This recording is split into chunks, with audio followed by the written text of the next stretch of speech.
大家是不是都觉得水瓶座的人好像都蛮奇怪的？就好像你们聊得好好的，就会突然变脸啊！你也不知道是哪句话到底惹毛了我们的水瓶，那就是他莫名其妙的会不理你，忽冷忽热，他们一定是第一名。但他不是因为我们的水瓶真的莫名其妙，往往是因为你没有真正的了解到我们水瓶内心的一些想法和诉求。其实呢，只要你愿意去和声和气的哄一下水瓶，问一下他，水瓶就会老老实实的去跟你讲他自己的想法，他甚至还会去反思自己，因为我们水瓶是一个很注重自我感受，也很在意自己有没有被注意到的。你要让他感觉到你对我们水瓶的这个在乎的程度。那我们在11月下旬水瓶这个感情情况呢，出现的第一张牌就是一个太阳牌。太阳牌能感觉到我们的水瓶面对这份感情的时候呢，是充满了力量的会觉得自己好像征服了对方因为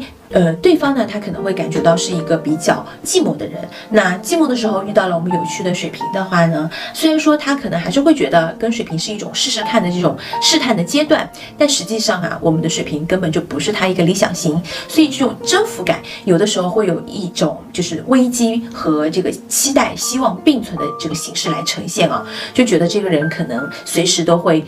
都可以不属于自己，那我们的水瓶呢就会有这样的一些想法，所以其实水瓶虽然很享受征服欲带来的这种快感，甚至会有很强烈的胜负欲，但是感情的话其实是很不稳定的，甚至会有一些忽冷忽热的状态我们来看一下水瓶对待这个人这段感情会是一个什么样的态度。那么这边出现的第一张牌是逆位的圣杯骑士其实我看到水瓶对于这个人的第一印象真的还蛮好的，会觉得他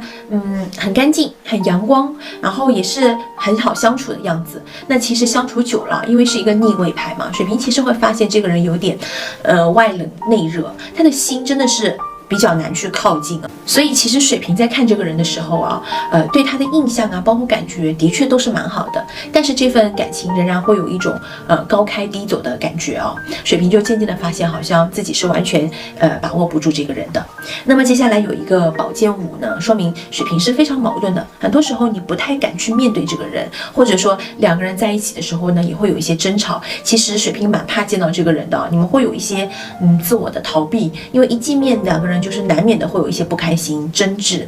那久而久之这种争吵就会变成一种冷战，导致我们的水瓶不敢去靠近他，甚至常常也会质疑自己是不是哪里做错了会思考自己要怎么样去更好的跟他相处，甚至是攻克他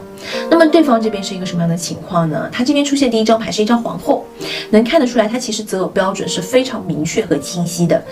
他更多的想要的是那种比较中规中矩的伴侣第一肯定是要专一嘛，那第二呢可能需要有这种大男人或者大女人的感觉比如说能够上得厅堂下得厨房，大大方方贤惠善良，甚至是这种可以有很多的男子感气概的这种要么就是那种一板一眼的或者说比较有领导才能的这样的这个另一半呢，其实他更多的是需要一个人来温暖自己，或者说能够征服自己但是呢我们的水瓶会是那种喜欢被疼爱的感觉，甚至喜欢那种妈妈或者父亲一样这种大叔这种感觉另一半的照顾因为在我们的水瓶看来你们在这个感情当中还是蛮想要得到偏爱的，得到关注，所以其实这个人的择偶呢跟我们的水瓶是比较不太符合的。那接下来这边又有一个逆位的恋人牌嘛，这个人其实我觉得他在面对我们水瓶的时候会觉得水瓶不是自己的菜，第一眼就会觉得好像两个人不太可能但是不知道是为什么两个人就是很神奇的就在了一起那这个牌呢更多的也是代表其实他是愿意去和我们的水瓶相处的，也是愿意来多做一些尝试的，但是他内心可能就是有一个基调在了，就是始终有一种暗示的声音，觉得两个人没有未来，或者说没有以后，就比较悲观好，我们来看一下双方的这个相处的情况，以及自己内心的一些想法。我们来看一下水瓶这边的一个情况那么首先水瓶这边出现的第一张牌就是一个星币骑士那么从过去来看的话，其实我们水瓶在没有谈这个恋爱之前，或者比较早的时候呢，可能还是蛮上进的就是在自己平凡的平平无奇的生活当中一直有在努力的工作，是一个很上进的一个状态。甚至说有一点就是两耳不闻窗外事，一心只读圣贤书啊，就是活在自己的世界，只跟自己的朋友啊或者同事去打交道。那对方呢，他可能是有一种突然闯入我们水瓶生活当中的这种感觉哦，因为这张牌呢，更多的会代表我们的水瓶按部就班的在这种踏实的工作和生活，或者说不管是择偶啊、组建家庭啊，甚至在自己的家庭当中啊，都是比较其乐融融的一种状态。但是这个人出现了之后呢，我们的水瓶就是有点一心多用啊，或者说可能有点一颗心同时爱上了两个人。其实我们水瓶有的时候会特别容易心软，不想去破坏家庭，然后呢也不想去伤害别人，所以在这份感情里面是有自己的纠结在的。那甚至说我们的水瓶是想要去负责任的一个状态，可能还是会跟前任有一个关联感吧，就是有联系。那我们水瓶呢，这边又出现了一个逆位的权杖6啊，这张牌就会意味着，其实，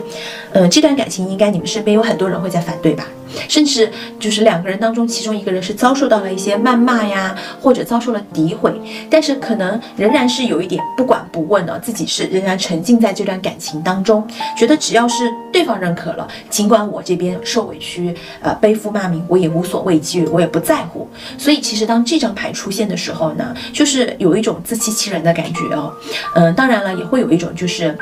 在这个树上吊着的感觉哦，然后听别人讲话呢也不听劝，就是喜欢这个人，就是很执着的在这边就是坚持着。那这份感情呢，我觉得你们是知道明明是错的不对的，但是仍然会有自己的执念啊。那么在未来的这张牌呢，出现的是一个星币7啊。那星币7在这边呢，我们水瓶仍然还是会有一些新的桃花，这些桃花可能更多的是工作相关，比如说是同事或者合作伙伴，甚至是自己外来的一些合作的领导包括